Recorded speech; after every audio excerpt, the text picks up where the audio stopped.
Am I the A for refusing to put up a fence in my front garden? A neighborhood dispute has erupted over the boundary between my front garden and my neighbors. We live in a row of terraced houses in the UK, each with small front gardens about 15 feet square. For years, an old hedge marked the boundary between our properties, definitely on my side of the line. After living here for 5 years, the hedge had become an eyesore. My attempts to maintain it were complicated by my neighbor, who refused to let me into her garden to trim her side, while also refusing to maintain it herself. 2 weeks ago, I finally decided enough was enough. The hedge was dropping leaves everywhere and looking terrible, so I removed it completely.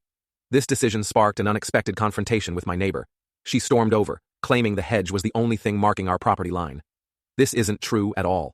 My garden has distinct flower beds around the edges that clearly show where the properties divide. She demanded that I install a fence since I removed the hedge. When I suggested she could put up her own fence if she wanted one, she became absolutely furious. The tension has been building ever since. Every time I step outside, I can feel her watching me from her window. She makes comments to other neighbors about my lack of consideration, and the situation has created an uncomfortable atmosphere on our previously peaceful street. While I understand her desire for a clear boundary, I don't see why I'm responsible for providing it, especially since I rarely spend time looking at our garden border anyway. The whole situation has turned into a much bigger deal than I ever expected, with neighbors taking sides and whispered conversations stopping when I walk past.